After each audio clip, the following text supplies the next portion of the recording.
Take an upset over here with Washington, a banged up Alex. You've been Smith, picking them a lot too. Feel good story. They have the front four to put pressure on Brady. They do. I mean, this is What's how that you stop guy's name? Brady What's without that defensive end's blitzing. name? Chase Young is the first round pick, yeah. but they're all full. I think it's all first rounders on that front four. I mean, Yeah. that seriously, that is the way to get Brady off his spot without blitzing. Front four pressure on him. Brady doesn't get off the spot though. He'll stay in there. If he sees, he's smart enough. If he sees pressure coming, he'll just dump it real quick. He'll tell that running back, all right, get out of here fast because it's coming to you. Or Gronk, and then we'll speak in Jedi. Yeah, he's the force will speak between them. Like, all right, I think he's learned from watching Peyton Manning on how to kind of watch that defense and call out those plays. And I think getting away from from Belichick a little bit. How can you say that Brady learned from Peyton though? I see, because that type of because Belichick had literally, I don't know if you've seen the videos, but Belichick has literally inserted his hand into Tom Brady. I mean, like a puppeteer. Well, why didn't he do that to Cam Newton? What we're seeing, because Cam Newton practices more on keeping things out of his behind. You don't know about Giselle and Brady's relationship. There's a lot that goes on there. Giselle is a big woman. Wham, bam, thank you, Cam. I don't agree with you. But that's fine. We seldom do agree. But true story. Back to away from the digression there. What were we talking about? We get back to that. Tampa, Washington. Are you going to agree with Todd? So I think Brady is more creative than ever in that type of play calling and seeing these guys, seeing where they're coming from. I think they're going to get to him a few times. They're going to put him on his back. It's going to be fun. I don't think it's going to be enough though to take out that offensive power that the Bucs have, and I think the Bucs defense is going to be good enough, plenty good enough. Unfortunately, we're seeing a very injured Alex Smith. We've seen him. I mean, he's hobbling around. I don't see how he's going to beat the Tampa defense that is fully healthy and capable of beating almost any team in the NFL, and they're going up against a hobbled Alex Smith. As much as I would love to take Riverboat Ron down the river in this one and say, I'm giving him the win, I can't. It's going to be the Bucs. Man, I want to jump in on this because Riverboat does sketch me up sometimes. He has hammered us out a few times, and Redskins do have that opportunity. They have. What's up? I'm saying. So I'm saying Riverboat has. He's creative. He's going to be. It might be the first play of the game. He might do an onside kick. Who knows if he just knows that he needs points, he needs position. Get it in there. Hopkins can kick him a field, get 3 points, rattle us a little bit.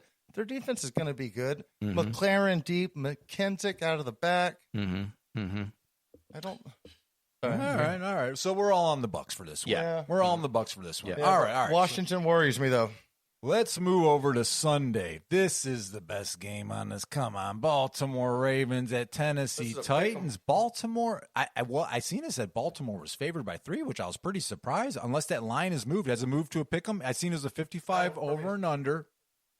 Yeah, it looked like it was a 3. It might move a little bit. I really thought Tennessee was going to be favored because they've sort of had their number the last couple matchups. Yeah. But despite the historic season-long performance of Titans running back Derrick King Henry and the consistent, not to mention sneakily mobile, flying Ryan Tannehill, there are major team concerns for Tennessee that reside on the defensive side of the ball. Okay?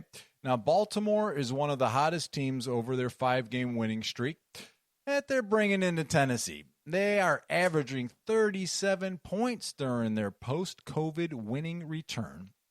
Although the Titans have beaten Baltimore in their last 2 meetings, question is, will Baltimore play like ravenous ravens or wounded ducks?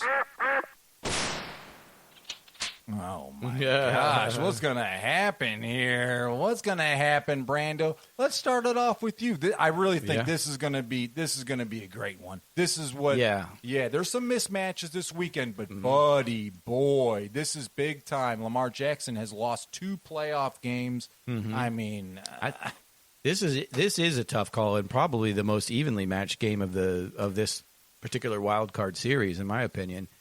Really tough to call. You've got a Titans defense that really needs to step it up, but does seem to step it up against the Ravens. They seem to know how to stop Lamar Jackson. Yes. I mean, they might not be able to stop the next guy, but they've been figured out how to stop Lamar Jackson, the running game, the passing game. They get in his head. They get stops when they need them. And you got Derrick Henry, who just continues to own that team on the ground. And you got Ryan Tannehill, who dropped a dime deep last week to beat late pass. That was amazing. friggin' That was pass. amazing. Awesome. I counted them out and I saw that prayer and it was man. answered. Yeah. And Tannehill has been what I love about Tannehill, what scares me, and he's got Jarvis Landry, another former Dolphin that is a superhero, man. That guy's a stud. Landry's not on that team. He's on Cleveland. Corey Davis. He's got Corey Davis. Corey Davis. I'm Tennessee. sorry. Yeah. Landry's on the Browns. Right. So, but yeah, that. That's I probably dreamed that Landry was on with Tannehill. But yeah, maybe that'll happen in one Miami. day. It was. Yes, in Miami it was. But I think you're going to see that connection with. I think you're going to see Tannehill also versatile, and I think they've got their number in a way that they're going to keep rolling with it.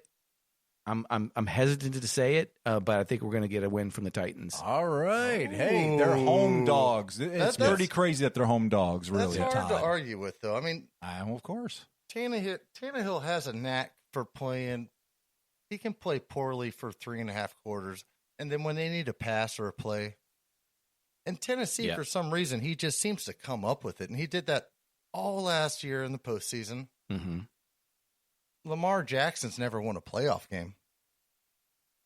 He's staring at 0-3 tomorrow. This is very true. Or Sunday. Yep. That's a lot of pressure. Yep. Yeah, and the fans aren't there. Right. I mean, he doesn't have a whole lot of passing power, wide receivers at all. Who's he going to pass to? He's got his tight end and Brown. Tight end. Yeah. Des Bryant's actually showed up a little bit. He has done. I know, but that right there tells you the story.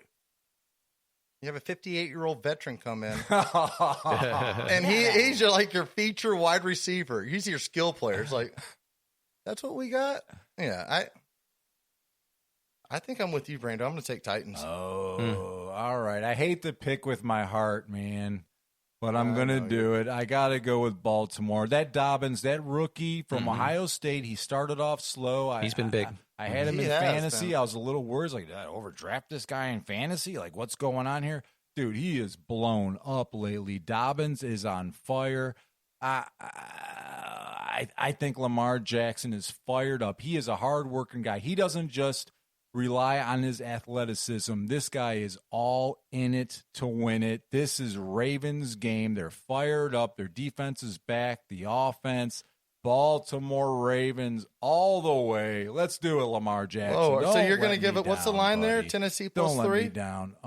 Actually, the Ravens were favored by 3 in this one, which is surprising. Tennessee plus 3 then. Yeah. Are you taking the line? Yeah. Oh, no. I'm not just betting. talking regular we game. can bet. We need to get you involved here. We know you're not going to take a bet on the Browns. Well, I mean, you guys already picked Tennessee to straight out win the game. Yeah. Why am I going to give you 3 points, dude? You just showed me we're playing poker, and you got an ugly face to start with. You don't even have a good poker face. Come on, Todd. What's up? I just look and I just know I'm not getting a bet on the Bears and the Saints. Hey, you never know. If there's points involved, you never know. I might take Chicago in the point. Let's go on to that game, actually. All right, Chicago Bears at New Orleans Saints. I'm New reaching Orleans here. favored by 9.5. That's a lot of points if someone wants to take the Bears. 47 over, under, buddy. Many questions surrounding the New Orleans Saints offense. Could keep this game closer than it should be. Will Alvin Kamara return from COVID in mid-season form? Will 2019 Offensive Player of the Year wide receiver Michael Thomas be back to contribute? Will this be the final game for future broadcaster Drew Brees? He's already signed a contract. I mean, come on. As far as Chicago is concerned, the ownership should make many changes despite a playoff appearance. No one should forget that their GM traded up with strong conviction in 2017 draft to take Bitch Trubisky over Watson and Mahomes. The Bears don't even deserve a participation trophy. Not to mention they hired a Canadian football coach to come in and coach him. Oh my god! And that's when they picked up Trubisky. Unbelievable! Wow, it came right from the CFL. Oh, damn Canadians! Oh, Canada. Did they already toss Nagy down the Pea River? Well, they're probably about to. He could actually be one of those coaches that get fired after losing a playoff game. So what's Pretty the sure. over-under on I mean, this one? really. He will. 47. 47. Or 47, yeah, over-under. And New Orleans favored by 9.5. 9.5. Yeah, this is the big one. This might not even be worth watching. I mean, seriously. I It mean, depends if we play the spread. Let's play the spread on this one. Is Kamara? Let's play he's the wanting to play the spread. He's let's wanting play to the play over-under. spread. Let's play the over-under on this one. No. At 47. Over-under. I'll go with the. Is Kamara? He's supposed to be back, I guess, Okay. is what they're saying. I don't know about Michael Thomas yet. Kamara It doesn't matter. back. I'm It doesn't- going. Yes, All it right, does. sorry, go on. I'm going over. If we're doing over under, I'm going over All right, because what team are I you think taking the two? Bears could get rolling on offense. I think their defense will keep. I think their defense will keep the Saints in check for a little while till Drew Brees gets nice and warmed up. I think they're going to get off to an early start, settle out, and then you're going to see the Saints come back and just kind of pummel them towards the end. Okay. Take it All safe. right. Give them an old fashioned, sort of heist them up and pummel them. Brando's taking the Saints and the over on the total points. What are you thinking, Todd? I like the voodoo. I mean, there's a lot to think about with the route. Saints. You got Taysom Hill. Yep. Didn't even mention him. Mm-hmm. Emmanuel Sanders. Mm-hmm. He's They done. got- He no, got his they got- bonus. they He's got- done. no, they He's got- done. no, He doesn't come care. on. That they have a lot to offer. Not to mention, even if Kamara can't play, they still have Murray. They still have Montgomery, who showed off last week. And the Saints have a really good defense. But with that said, the Bears have scored 30 points for what? Last 3 or 4 games in a row now? They're scoring a little bit. They score quite a bit. Trubisky's a little bit a part of that. Montgomery's a big part of that. Yeah, Montgomery has stepped up his game. You I'm taking? going to take Saints, and it's going to be way over. Wow. It's gonna be way So you're over. taking the over. I'm taking the over, but you still got to pick the winner. All right. Just for fun's sake, I probably don't believe it, but I'll take the under. I'm obviously taking the Saints. All right, let's move So on. you put me down with the Saints, right, Todd? Yeah, I got you the Saints Let's with the over. move on. I'll take the under and Saints. Let's All right. move on to the Sunday night game. Oh my gosh, they actually matched this up because they thought it was going to be the best game of the week. Okay, all right. Toilet bowl. Cleveland Browns at Pittsburgh Steelers. Steelers favored by 6. It probably should be higher. 47.5 over under. All right. Big Ben Rapelessburger and the Schittsburg Steelers started the season 11-0 and looked Got my like dick they in a box. just about had the number 1 seed and a bye week in the playoffs wrapped up. Then they lost 4 of 5 to end the season, including a Monday night embarrassment to a Joe Burrow-less Cincinnati bunghole team. Hey. This really happened. That wasn't even a good game to watch. Now, the Cleveland Browns, they put an end to an 18-year playoff drought via good coaching, 2 great running backs, and a QB that has only thrown 1 interception since Halloween. Okay? Bad news is they don't have their head coach. They got crushed by the Steelers in Week 6, 38-7. And the last time they played a playoff game in 2002, the Browns blew a 17-point lead in Pittsburgh. Someone got some better questions call for you. the cops because the Browns are going to get killed. Oh. So who are they missing on defense? Oh, gosh. Oh, the Browns, Yep. safety. They're missing their safety. I know they're missing their Hayden? Pro Bowl left guard. Yeah. No, Hayden's with the Steelers. Okay. They're in trouble. I mean, they're in think so? trouble. I- That head coach is so good. Play calling is such a huge part of this But wouldn't game. you feel comfortable Game going flow, into this man. game as a Browns fan, knowing that you're just playing the Steelers, not any other team in the AFC that you would want to play right now, other than the Stinkers? They have been on a stinker. That's they your have been best on a stinker. opportunity. I mean, the good news is, I don't know if you know, Juju was talking junk. I think just today or yesterday, he's like, they're the Browns. We're not scared of the Browns. They're the Browns. They've always been the Browns. This is a different Browns team. I'm sorry to say. It is. I was wrong. I didn't want to watch them. They broke my heart. Week 4 last season when they got trounced on Monday night to the Niners. I couldn't sleep that night. Right. Well, That's why I had to put them down. I got emotional problems. Stay with me Well, here. all right. Let's talk about this year. This is a different Browns team. I know. Stay with me here, though. But Todd's telling somebody